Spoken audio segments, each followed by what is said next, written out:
দিয়ে আমরা অ্যাটেন্ডেন্সটা নিয়ে ছেড়ে দিব আশা করি।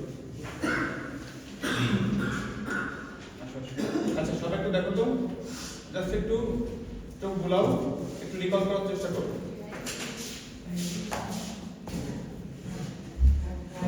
দেখো তো আমরা CMOS VLSI ডিজাইনিং এর ইন্ট্রোডাক্টরি পরিচয়টুকু হওয়ার পরে আমরা দেখো সেমিকন্ডাক্টর ম্যাটেরিয়াল, হ্যাঁ, তো আমরা এক্সাম্পল হিসেবে সিলিকন নিয়ে আমরা পড়াশোনা করছি।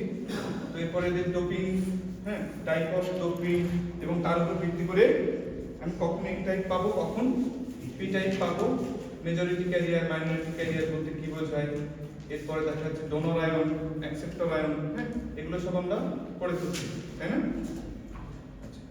তো এই নলেজগুলোকে কাজে লাগিয়ে আমরা একটা পিএন জাংশনকে আমরা বিস্তারিত পড়াশোনা করছিলাম, হ্যাঁ। তো এই ধারাবাহিকতা এরপরে আসছিল কি বলতো, MOSFET, metal oxide semiconductor field effect transistor. MOSFET কে কেন মস নামে ডাকা হয় মনে আছে তো আমাদের সবার? মস স্ট্রাকচারটুকু আমাদের সবার খেয়াল আছে তো? দেখো তো ফিল্ড ইফেক্ট ট্রানজিস্টর তো অনেক রকমের হয়, তো তার মধ্যে আমরা বিশেষভাবে ইন্টারেস্টেড কোথায়? মসফেট। তো মস কেন বলা হয়? মেটাল অক্সাইড সেমিকন্ডাক্টরের। দেখো তো এটা কনস্ট্রাকশনটা দেখলে আমরা সহজেই বুঝতে পারি। দেখো এই জায়গাটা বলছি কি আমাদের ট্রানজিস্টরের হার্ট বা হৃৎপিণ্ড, তাই না? সবথেকে ইম্পর্টেন্ট পার্ট হচ্ছে আমাদের ডিভাইসের এই জায়গাটা, হ্যাঁ, কারণ এখানে গেট থাকবে, ইনসুলেটর থাকে এবং এখানে চ্যানেল তৈরি হয়। ডিভাইসের অপারেশন বলো, কারেন্ট কন্ডাকশন, চ্যানেল ফরমেশন সবকিছু কি হবে এই জায়গাটাতে হবে না? তো এই জন্য দেখো এই জায়গাটা তুমি যদি উপর থেকে নিচ বরাবর, হ্যাঁ, এভাবে একটু দেখো, ক্রস সেকশন করো, তাহলে কি পাবো প্রথমে বলো তো? মেটাল। সিরিয়ালি কি পাবো প্রথমে? মেটাল, গেটের মেটাল। এরপরে কি আছে বলো তো? ইনসুলেটর হিসেবে সিলিকন ডাইঅক্সাইড, যেটা একটা কি বলো তো? অক্সাইড। এরপরে চ্যানেল তৈরি হবে, দেখো মেটাল, তারপরে কি অক্সাইড, এরপরে কি চ্যানেল। চ্যানেল তৈরি হয় যে জায়গায়, সেই জায়গাটা কোন ম্যাটেরিয়াল? সিলিকন। অবশ্যই সেটা একটা কি বলতো? সেমিকন্ডাক্টর। তাহলে এখান থেকে খেয়াল করো, মেটালের এম, অক্সাইডের ও, আর সেমিকন্ডাক্টরের এস, এই তিনটা অক্ষর মিলিয়ে কিন্তু আমি এদেরকে কি বলি? মসফেট। হ্যাঁ, ফিল্ড ইফেক্ট ট্রানজিস্টর অনেক রকমের আছে, তোমাদেরকে বলছি যে তোমরা জাংশন, ফিল্ড ইফেক্ট ট্রানজিস্টর, বা যেটাকে আমরা বলি জেফেট, মেসফেট, ফিসফেট, এগুলো সম্পর্কে একটু আইডিয়া রাখবা। আর এটা তো আমি তোমাদেরকে বিস্তারিত পড়িয়েই দিব, তাই না, ক্লাসরুমে?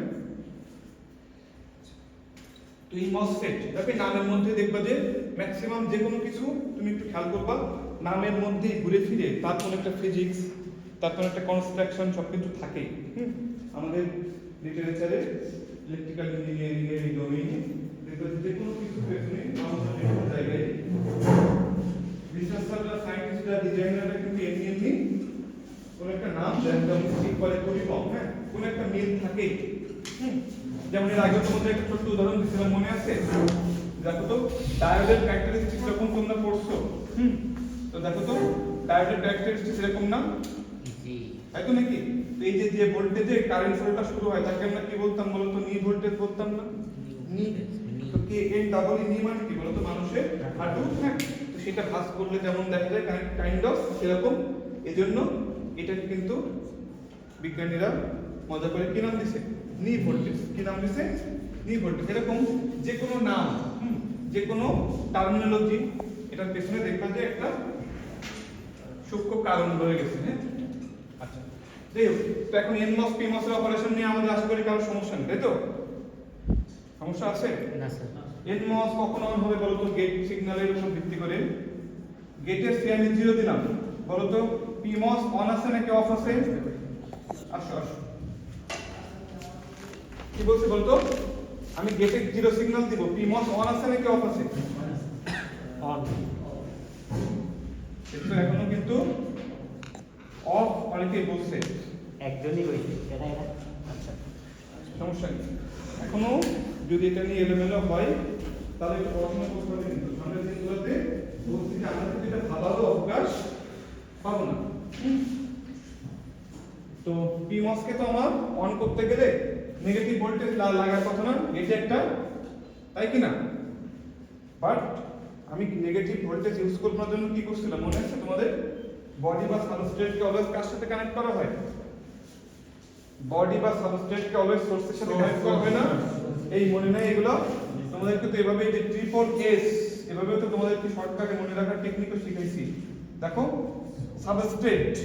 সাবস্ট্রেটকে আমরা এসএস বলি, সে সবসময় কার সাথে কানেক্টেড হবে?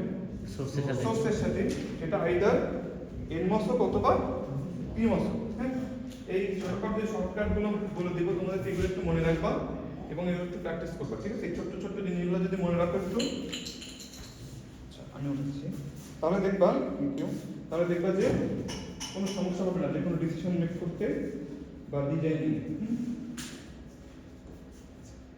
তো তোমাদের মনে আছে তো যে পিমস এর ক্ষেত্রে কি করছিলাম আমরা? পুল করে আমরা চ্যানেল তৈরি করছিলাম নাকি নিচ থেকে পুশ করে? দেখো যদি ভুলে যেয়ে থাকি, প্রয়োজনীয় পুরাতন পড়ায় আমি আরেকবার রিকল করছি, সবাই একটু খেয়াল করো। এটা একটা কি এনমস এর ক্ষেত্রে তো আমাদের অপারেশন নিয়ে কোনো সমস্যা নেই আশা করি, তাই তো? তোমরা ঝামেলায় পড়তে পারো পিমস এ এসে, কারণ পিমস এ কি আমরা নেগেটিভ কোনো গেট ভোল্টেজ অ্যাপ্লাই করি পিমস কে অন করার জন্য? বলো তো। আচ্ছা, সাপোজ এটা হচ্ছে সোর্স, তো পিমস এর সোর্স হাই পটেনশিয়াল থেকে এর জন্য ব্যাটারি কোন টার্মিনালের সাথে যোগ দিলাম? পজিটিভ। এবার বলো তো এই যে সাবস্ট্রেট অথবা বডি এটা কার সাথে যুক্ত হবে? এনমস অথবা পিমস সবসময় কার সাথে যুক্ত হবে? সে সোর্সের সাথে কানেকশন দিলাম আমি। এখানে অপারেটিং প্রিন্সিপালটা কি? সবাই মজার ব্যাপার খেয়াল করো, যদি আমি বডি বা সোর্স কানেকশনটা না করতাম, সবাই একটু খেয়াল করো, বডি বা সোর্স কানেকশনটা যদি আমি এখানে না দিতাম, তাহলে বলো তো গেটে জিরো কোনো বায়াসিং অ্যাপ্লাই না করলে আমার ট্রানজিস্টরটা অন থাকতো নাকি অফ থাকতো? আমি এই কানেকশন নাই মনে করো সে, তাহলে আমি গেটে কোনো সিগন্যাল অ্যাপ্লাই না করলে এখানে কোনো চ্যানেল তৈরি হবে?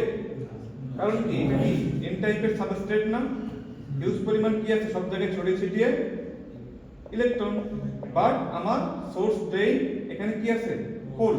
তো এই চ্যানেলটা আমার কি দিয়ে তৈরি হতে হবে? যদি কারেন্ট ক্যারি হতে চাই অবভিয়াসলি হোল দিয়ে আমাদের চ্যানেল তৈরি হতে হবে। আমি তোমাদেরকে শিখাইছিলাম চ্যানেল কিন্তু অলওয়েজ তৈরি হবে মাইনরিটি ক্যারিয়ার দিয়ে, চ্যানেল ফর্ম করবে অলওয়েজ মাইনরিটি ক্যারিয়ার। এটা মনে রাখবে। তো তাহলে মাইনরিটি ক্যারিয়ার কি তুমি এখানে জমা করতে পারছো? বলো তো পারছো না। তাহলে কি গেটে কোনো সিগন্যাল না দিলে আমার ডিভাইস কি স্বাভাবিক অবস্থায় অফ? তো মাইনরিটি ক্যারিয়ার হচ্ছে হোলগুলা, তাহলে গেটে কোনো সিগন্যাল দিয়ে এই হোলগুলাকে তোমাকে উপরে টানতে হবে, তাহলে কি গেটে অবভিয়াসলি কোন সিগন্যাল ডিমান্ড করে? অবভিয়াসলি নেগেটিভ, তাই না? এরপর দেখো আমরা চাচ্ছিলাম কি পজিটিভ নেগেটিভ একাধিক কন্ট্রোলিং সিগন্যাল আমার ডিজাইনিং এ যেন না থাকে। তার জন্য আমরা কি করলাম? দেখো এই যে এই কানেকশনটা আমাদেরকে সেই পারপাস সার্ভ করবে, সবাই একটু খেয়াল করো। এখন আমি কি করলাম? বডি বা সাবস্ট্রেট কার সাথে কানেক্ট করলাম? সোর্সের সাথে। মজার ব্যাপার দেখো, তাহলে এই দেখো এই যে পজিটিভ টার্মিনালের সাথে শর্ট কর, তার মানে কি এখানেও কি ইলেকট্রিক ফিল্ড ডেভেলপ হবে নাকি হবে না? ডেভেলপ করবে। সেই ইলেকট্রিক ফিল্ডের প্রভাবে উপর থেকে ইলেকট্রনগুলো কোন দিকে আকর্ষিত হবে? নিচের দিকে। অনুরূপভাবে হোলগুলোকে সে রিপেল করে পুশ করে কি করবে? উপরের দিকে ঠেলে দিবে না?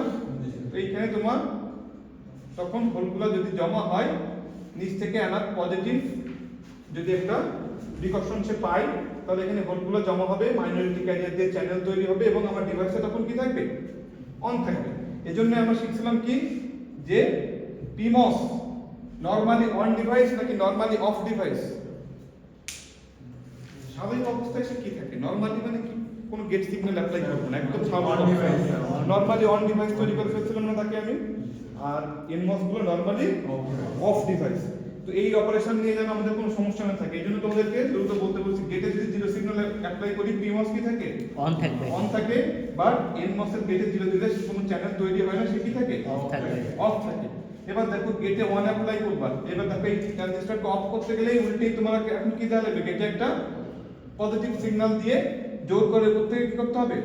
এই হোলগুলোকে নিচে সরিয়ে দিয়ে চ্যানেলটা ব্রেক করে ফেলতে হবে, নাহলে কি ডিভাইস নরমালি অন থাকে, তাহলে কি অফ করতে গেলে তাকে তোমাকে চ্যানেলটা ভেঙে ফেলতে হবে না? জাস্ট সেই নলেজটুকু আমি এখানে তোমাদের কাছ থেকে শুনতে চাচ্ছি। তাহলে গেট ভোল্টেজ অন দিলে পিমস কি হয়ে যাবে? Of, NMOS on. তো তো এই জন্যই দেখো NMOS এর সিম্বলটা এরকম ছিল। তো দেখো এই যে গেটের সাথে আমার মেইন ডিভাইসের সোর্স আর ড্রেইনের কোনো ইলেকট্রিক্যাল কানেকশন আছে? বলো তো, মেকানিক্যাল কানেকশন আছে, যান্ত্রিক সংযোগ আছে, বাট কোনো বৈদ্যুতিক সংযোগ আছে? ইনসুলেটর দিয়ে তুমি এদেরকে ইনসুলেটেড করে রাখছো না? এই জন্য দেখো সেই জিনিসটা এখানে কিন্তু এখানে দেখানো হচ্ছে। দেখো ঠিক আছে, একটু আগে বললাম যে কোনো নাম, যে কোনো সিম্বল একেবারে এমনি এমনি কিন্তু ঠিক করা হয় না। মজার ব্যাপার দেখো, গেটের সাথে কন্ট্রোলিং টার্মিনালের সাথে তোমার সোর্স ড্রেইনের কোনো ইলেকট্রিক্যাল কানেকশন আছে? না স্যার। সেটা এখানে দেখানো হচ্ছে। আরেকটা জিনিস এখানে খেয়াল করবা, PMOS এর সিম্বল তৈরি করার সময় এখানে কি আছে? একটা বাবেল আছে। Very good. এটা কি দেখাবে? Invert operation. দেখো গেটে একরকম সিম্বল অ্যাপ্লাই করলে একজন অন থাকলে অপরজন কি থাকে? অফ থাকে, এবং ভাইস ভার্সা। অর্থাৎ কি একজন অপরজনের উল্টা না। তো NMOS কে যদি আমি এই সিম্বল দিয়ে প্রকাশ করি, একটা বাবেল দিয়ে আমি কাকে প্রকাশ করি? PMOS। Just inverted operation, inverted operation. এগুলো আমাদের পুরাতন পড়াশোনা, আমি জাস্ট তোমাদেরকে আবার একটু রিকল করলাম। তো দেখো এই স্লাইডের কোন পর্যন্ত পড়াশোনা করছি আমরা বলো তো? NMOS PMOS এর কনস্ট্রাকশন অপারেশন করার পরে আমরা পাওয়ার সাপ্লাই ভোল্টেজ নিয়ে কথা বলছিলাম, মনে আছে তোমাদের? এখান থেকে বেশ কিছু কথা বলছিলাম, যে সেই ইলেকট্রো মাইগ্রেশন, এরপর হচ্ছে ডাইইলেকট্রিক ব্রেকডাউন বা ফেলিওর বলছিলাম, মনে আছে? এই জিনিসগুলো একটু তোমরা শর্ট নোট আকারে যে যে টার্মগুলো বলবে শর্ট করে লেখার চেষ্টা করো। স্যার এগুলা পড়ি না আমরা এটা। PMOS পড়া নাই তোমরা? PMOS করছি। পাওয়ার সাপ্লাই পড়া নাই তোমাদেরকে? না না স্যার।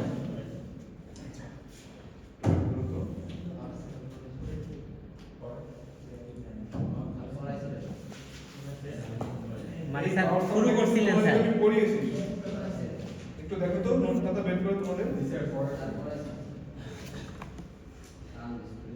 সুইচ পর্যন্ত তোমাদের কমপ্লিট করা আছে, তো সমস্যা নেই। জাস্ট এখান থেকে দেখবা যে আমি তোমাদেরকে দেখাইছিলাম না, দেখো তো এই যে লজিক 1 আর লজিক কত?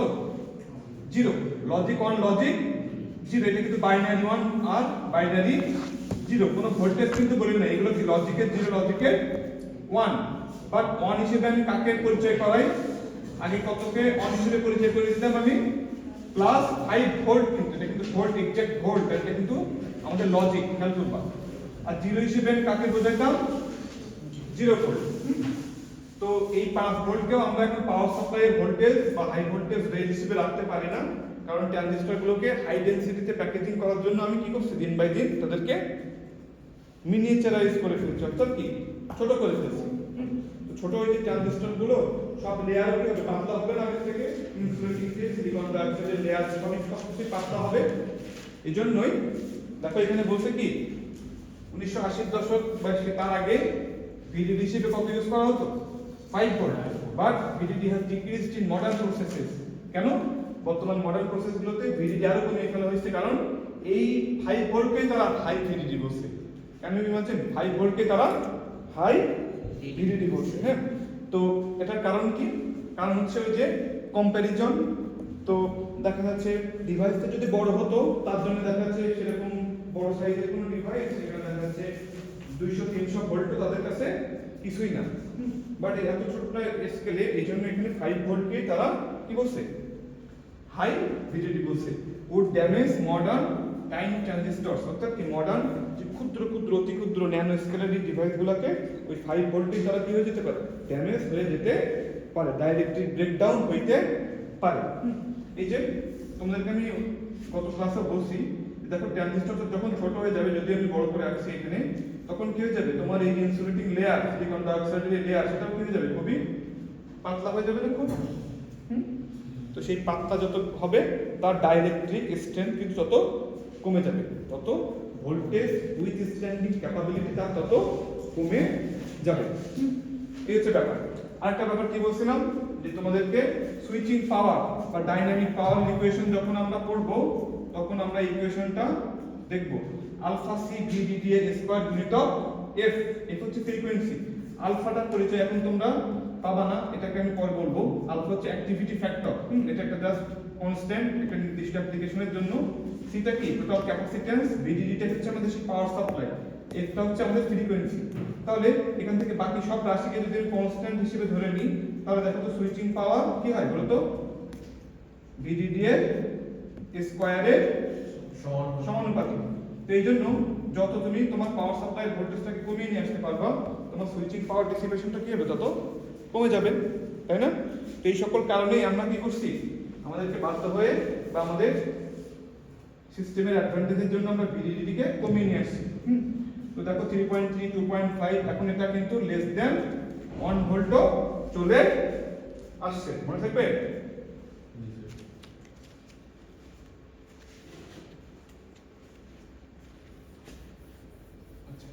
আবার যখন এই এতটা ছোট ট্রানজিস্টর, সেখানে আমরা যখন এই যে হাই ভোল্টেজ অ্যাপ্লাই করি, তো সেইখানে বেশ কিছু আবার ফিনোমেনন দেখা যায়। যেরকম তোমাদেরকে এগুলো আমি গতদিনও বলছি, একটু ছোট করে লিখে দিয়েছিলাম, এগুলো একটু পড়বা যে কি জিনিসটা কি, জাস্ট এক দুই লাইনে শর্ট নোট আকারে পড়বা। ইলেকট্রোমাইগ্রেশন, মাইগ্রেশন মানে কি, ওই যে ভ্রমণ করা বা চলে যাওয়া, অন্য কোথাও যাওয়া, এরকম ব্যাপার স্যাপার না। তার মানে কি ইলেকট্রন বা চার্জ গুলো মাইগ্রেট করে, সেটাকে আমরা কি বলি, electro migration. Hot career injection, নাম শুনছো তোমরা এটা? জি স্যার। এটাও পড়বা যে জিনিসটা কি, খুবই ইম্পর্টেন্ট কিন্তু এই জিনিসগুলো আমাদের সেমিকন্ডাক্টর ডিভাইসের ফিজিক্স বোঝার জন্য। Hot career injection, dielectric failure, general breakdown, এই যে ডাইইলেকট্রিক ফেইলিওর আসছে, তো এটার সাথে কিছুটা সম্পর্কযুক্ত হট ক্যারিয়ার ইনজেকশন, এগুলোর সাথে অনেকটা কাছাকাছি প্রায়। তো এই জন্য তোমাদেরকে সাথে সাথে অ্যাভারেজ ব্রেকডাউন এবং জেনারেল ব্রেকডাউনটাও তোমাদেরকে একই সাথে পড়ে লাগতে বলছিলাম, যাতে করে এই জিনিসগুলো তোমাদের কাছে 100% ক্লিয়ার হয়ে যাবে। যাই হোক, তো এখান থেকে সামারিটা তোমরা মনে রাখবা যে পাওয়ার সাপ্লাই ভোল্টেজ কেন আমরা কমিয়ে দিয়েছি, হ্যাঁ এটা আমাদের কেন জরুরি। এরপর আমরা কি দেখছিলাম মনে আছে তোমাদের, ট্রানজিস্টরকে আমরা কি হিসেবে দেখছিলাম বলতো, সুইচ। ট্রানজিস্টরকে কি হিসেবে দেখছিলাম, সুইচ। বাট এটা কিন্তু ইলেকট্রিক্যালি কন্ট্রোলড সুইচ। এটা কি বলো, ইলেকট্রিক্যালি কন্ট্রোলড সুইচ। এটা কিন্তু মেকানিক্যাল সুইচ না। মেকানিক্যাল ডোমেইনে কি হয় বলতো, ভর বা মাস, ইনার্শিয়া। ইনার্শিয়া মানে কি, জড়তা, এই প্রভাবগুলো ইফেক্ট করে না। বাট আমাদের ইলেকট্রিক্যাল সুইচে বা ইলেকট্রিক্যালি কন্ট্রোলড সুইচে এরকম কোনো ব্যাপার স্যাপার কিন্তু থাকবে না, এবং এগুলো আলট্রা ফাস্ট হবে। এগুলো কি হবে, আলট্রা ফাস্ট। তো এটা এনমস, এটা কি পিমস ছিল, গেট 0 দিলে এই মাত্র তোমাদেরকে দেখিয়েছি। ড্রেইন আর সোর্স, এদের মাঝে এটাকে দেখছো কি হিসেবে দেখাচ্ছে, এটাকে সুইচ হিসেবে, কি হিসেবে দেখাচ্ছে, সুইচ। তো দেখো তো গেটে 0 অ্যাপ্লাই করলে ড্রেইন আর সোর্সের মধ্যে কানেকশন থাকে নাকি থাকে না, এনমস এর ক্ষেত্রে থাকে না, অফ দেখাচ্ছে। গেটে অন দিলে তখন কি হয়ে যাবে, সেটা সুইচটা কানেক্টেড দেখাচ্ছে, কানেক্টেড সুইচ দেখাচ্ছে। তার মানে কি ডিভাইসটা এখন অন। আর পিমস এর জন্য ঠিক তার অপোজিট, তাই তো নাকি? এগুলো হচ্ছে এইটুকু পর্যন্ত আমরা গত ক্লাসে পড়ছিলাম। দেখো এরপরে আমাদের ফ্যাব্রিকেশন আছে এবং হচ্ছে সার্কিট ডিজাইন। তো এই যে ফাংশন ইমপ্লিমেন্টেশন বা যে কোনো গেট তৈরি করা, এটা আমরা একবারই শিখবো। তো এই জন্য দেখো এই যে স্লাইডটা, এখানে 11 পেজ পর্যন্ত আমরা কমপ্লিট করে আমরা একটু কোথায় মুভ করব, স্লাইড 2 তে। তো এখানে দেখো খেয়াল করে একটু, এখানে কি বলছে, এখানে মেইনলি আমরা দেখবো সার্কিট এন্ড লেআউট। তো ডিজাইনিংটা এখানে দেখবো আমরা। তো তার আগে খুব সংক্ষেপে আমরা একটু কি দেখতে চাই, ব্রিফ হিস্টোরি। তোমরা একটা ছবি দেখো, আর এই জায়গাগুলোতে তোমরা একটু চোখ বুলায় আসবা পরের দিন। এখানে আমরা খুব বেশি টাইম ব্যয় করব না, এবং এখান থেকে তোমাদের কিছু মুখস্থ করা লাগবে না, ঠিক আছে? এখান থেকে কিছু মুখস্থ করাও লাগবে না। তো জাস্ট একটু হিস্টোরিক্যাল ব্যাকগ্রাউন্ডটা, যাতে করে আমাদের একটু নলেজে থাকে কোন সময় নাগাদ কি আবিষ্কার হলো, কখন কি আসলো, হ্যাঁ, ইন্ডাস্ট্রির বর্তমান কি অবস্থা, সামনে কি অবস্থা দাঁড়াবে, হ্যাঁ।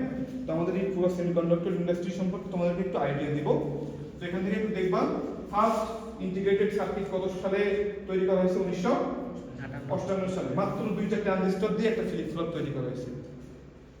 মাত্র 2টা ট্রানজিস্টর দিয়ে প্রথম ইন্টিগ্রেটেড সার্কিট আইসি, একটা সিম্পল চিপের উপরে মাত্র 2টা ট্রানজিস্টরকে ইন্টিগ্রেট করে আমরা একটা ফ্লিপ ফ্লপ তৈরি করছিলাম। সেটা কত সালে, ফার্স্ট অ্যাটেম্প্ট 1958 সালে। এবার এটা বলো তো যে এই যে দেখো, build by Jack Kilby at Texas Instrument, এটা হচ্ছে সায়েন্টিস্টের নাম। আর টেক্সাস ইনস্ট্রুমেন্টের নাম শুনছো না তোমরা, ল্যাবরেটরির নাম বেল ল্যাবরেটরি, টেক্সাস ইনস্ট্রুমেন্ট নাম কি শুনছো? আচ্ছা যাই হোক, তো দেখো এই যে ট্রানজিস্টর কত সালে আবিষ্কার হয়েছে কেউ বলতে পারবা? 1947 সালে। দেখো প্রথমে যে আমাদের যে সুইচ, যেটা হচ্ছে আমাদের সবথেকে লোয়েস্ট বা স্মলেস্ট বিল্ডিং ব্লক সুইচ, এই সুইচ আমরা প্রথম তৈরি করলাম কত সালে? 1947 সালে, ট্রানজিস্টর। আর সেই ট্রানজিস্টর গুলোকে একত্রিত করে আমরা ডিসক্রিট সার্কিট তৈরি করতে চাই না, আমরা ইন্টিগ্রেটেড সার্কিট তৈরি করতে চাই। সেটা আমরা কত সালে করতে পারলাম? 1958। এবং দেখো ফার্স্ট যে ফ্লিপ ফ্লপ, দুইটা ট্রানজিস্টর একটা চিপের উপরে, দেখছো এটাকে এরকম দেখা যাচ্ছে, খুব একটা স্পষ্ট বোঝা যাচ্ছে না যদিও, তবে একটু জাস্ট দেখবা। তো পার্থক্যটুকু বোঝানোর জন্য কতটা গ্রাফিক্যালি আমাদের এই ইন্ডাস্ট্রি গ্রো করছে একটু দেখো। 1958, এটা কত? 2010 সে। তো ইন্টেল কোর i7 এর মাইক্রোপ্রসেসর, একটা ইন্টেল কোর i7 মাইক্রোপ্রসেসরে দেখো 2.3 billion transistor. Can you imagine? 1958 সালে জিনিসটা তৈরি হচ্ছে ফার্স্ট। এটা কয়টা ট্রানজিস্টর ছিল? মাত্র দুইটা। আর 1958 থেকে 2010 কত বছরের ব্যক্তিকাল? প্রায় 50 বছরের না? প্রায় 50 বছর। মাত্র 50 বছরের একটা সময়কালের ভিত্তিতে দেখো 2 থেকে এটা কিসে চলে আসছে? 2.3 বিলিয়ন। Can you imagine? তো জাস্ট এই যে ড্রাস্টিক্যাল চেঞ্জ বা কি কতটা র্যাপিডলি আমাদের ইন্ডাস্ট্রিটা গ্রো করছে এবং সাস্টেইন করছে স্টিল নাও এখনো, এই জিনিসগুলো তোমরা একটু বুঝতে পারবা। তো এই ফিল্ডটা হচ্ছে একটা খুবই প্রমিজিং ফিল্ড, বুঝতে পারছো? তো যার যেটা কমফোর্ট জোন সে সেটা সুনাম করে, ঠিক আছে, যার যেটা বিজনেস। বাট এরপরেও এটা সত্যি কথা যে পাওয়ার বলো বা কমিউনিকেশন বলো বা আদার্স সবকিছু রেসপেক্টে এই সেমিকন্ডাক্টর ডিভাইস বলো বা যে ন্যানো ইলেকট্রনিক্স, ন্যানো টেকনোলজি, এই ফিল্ডটা কিন্তু সবথেকে বেশি প্রমিজিং, কারণ এখানে কাজের সুযোগ অনেক বেশি। বাট অন্যান্য জায়গাগুলো দেখো কাইন্ড অফ স্যাচুরেশন হয়ে গেছে। তার মানে কি কাজ এত বেশি হয়েছে যেখানে নতুন কিছু আসার সম্ভাবনা খুবই কম। পাওয়ার বা আদার্স সাইডে দেখবে যে খুবই কাজ করার সুযোগ খুবই কম। ঠিক ঘুরে ফিরে পাওয়ার সিস্টেম স্টেবিলিটি, ওই যে আর্টিফিশিয়াল ইন্টেলিজেন্স বা তোমার হচ্ছে স্মার্ট গ্রিড, এর বাইরে তো তেমন কিছু নাই। বাট এই যে এই রিজিয়নটা যদি তুমি একবার ঢোকো, তো যে কোনো একটা সামান্য কিছু নিয়ে, খুব ছোট্ট একটা টপিকস নিয়ে তুমি সারা জীবন পিএইচডি করতে পারবা, সারা জীবন তুমি ওটা নিয়ে গবেষণা করতে পারবে। এমন একটা জায়গা, হিউজ কাজ করার জায়গা, লটস অফ ফিল্ডস। একটু খোঁজ নিও। এবং মানব সভ্যতার ইতিহাসে এই সেমিকন্ডাক্টর ইন্ডাস্ট্রি বা চিপ ম্যানুফ্যাকচারিং যে টেকনোলজি, এই টেকনোলজি বা ইন্ডাস্ট্রির মতো এতটা র্যাপিডলি কোনো ইন্ডাস্ট্রি গ্রো করে নাই, এবং এতটা লং টাইম ধরে এই গ্রোয়িং রেটটাও কেউ ধরে রাখতে পারে নাই। এবং সামনেও এই ইন্ডাস্ট্রির সাথে কিন্তু কোনো ইন্ডাস্ট্রি পারবে না, বিট করতে পারবে কিন্তু না। কেন বলতো? তিনটাই কোম্পানি বানায় শুধুমাত্র ম্যানুফ্যাকচারিং এর জন্য। সবথেকে বেশি হচ্ছে TSMC এর নাম শুনছো? Taiwan semiconductor manufacturing company. TSMC, Samsung আর একটা আছে, তিনটা কোম্পানি, আর তো নাই। হ্যাঁ, খুবই সামান্য কিন্তু হচ্ছে কোম্পানি আছে জাস্ট তারা কি করে ফাইনাল আউটপুটটা বের করে, বাট এটা নিয়ে গবেষণা কিন্তু সব জায়গায় হয়, বুঝতে পারছো? তারা ম্যানুফ্যাকচার করে। হ্যাঁ, ওরা ফাইনাল ম্যানুফ্যাকচারিংটা করে, বুঝতে পারছো? তো এই ফিল্ড যদি কেউ চুজ করতে চাও বা এখানে যদি কেউ ভালো লাগে, এখানে যদি কেউ পরিশ্রম করতে পারো, তো অনেক ব্রাইট ফিউচার গড়া যেতে পারে, বুঝতে পারছো? তো তোমাদের মধ্যে স্বপ্ন দেখানো, তোমাদেরকে মোটিভেট করা, এটা হচ্ছে আমাদের কাজ, বুঝতে পারছো? তো তোমরা উল কাসেমের নাম শুনছো তো, তাই না? তো এরকম ভালো ভালো কিছু সেমিকন্ডাক্টর বেসড ইন্টারন্যাশনাল কোম্পানি আছে, এই খোঁজখবর নেবা। তো দেখো তোমাদের ইভিনিং হিস্টোরিয়াল ইভলিউশন, গ্রোথ রেট, এখানে দেখো এই যে সিম্পল বেশ কিছু গ্রাফ দেখানো, আমি তোমাদেরকে একটু বাসায় দেখতে বলবো, পরের দিন কিন্তু আমি শুনবো একটা গ্রাফ থেকে। আমি তোমাদেরকে বললাম যে এইখান থেকে কি ডাটা আমরা পাই বা কি ইনফরমেশন এখান থেকে আমরা পিক করতে পারি। তো তোমাকে কিন্তু এই এক্স অ্যাক্সিস ওয়াই অ্যাক্সিস এর ডাটা অ্যানালিসিস করে এই গ্রাফটা আসলে কি ইনফরমেশন আমাদেরকে দেওয়ার চেষ্টা করছে এটা একটু বলার চেষ্টা করতে হবে, পারবা? একটু দেখবা। হ্যাঁ, আমি সংক্ষেপে বলে দিব, তোমরা কিছু দেখতে বললাম, তোমরা যদি দেখে আসো খুব দ্রুত আমরা এই পাঠটুকু শেষ করে ফেলতে পারবো। তো দেখো এই যে বিজেটি আর মসফেট, তো তাদের ক্লাসিফিকেশনস, হ্যাঁ, কে কেমন ভাবে আচরণ করে, এদের এই বেসিকটা কিন্তু তোমাদেরকে অলরেডি আমি পড়িয়ে ফেলছি। আর ল নাম শুনছো তোমরা? হয়তো অনেকেই শুনছো অনেকেই শুনো নাই। মুরস ল, এই মুরস ল এর সিগনিফিকেন্স সবথেকে ইম্পর্টেন্ট আমাদের এই স্লাইডের প্রথম 8-10 পেজের মধ্যে সবথেকে ইম্পর্টেন্ট কোনটা? মুরস ল। আমি সি সেকশনকেও এই ছোট্ট একটা হোমওয়ার্ক দিয়েছি, তোমরা একটু লিখে রাখো তো সিগনিফিকেন্স অফ মুরস ল। দেখি তো তোমরা একটু ছোট্ট করে 5-7 লাইনের শর্ট নোট, হ্যাঁ ছোট একটা প্যারাগ্রাফের মতো করে একটু লিখে নিয়ে আসবা তোমাদের নোট খাতায়। কি বলতাম বলো তো? সিগনিফিকেন্স অফ মুরস ল। তুমি যে কোনো প্ল্যাটফর্ম ব্যবহার করে তুমি লিখে নিয়ে আসো, একটু বোঝো বা পড়ো, কোনো সমস্যা নেই।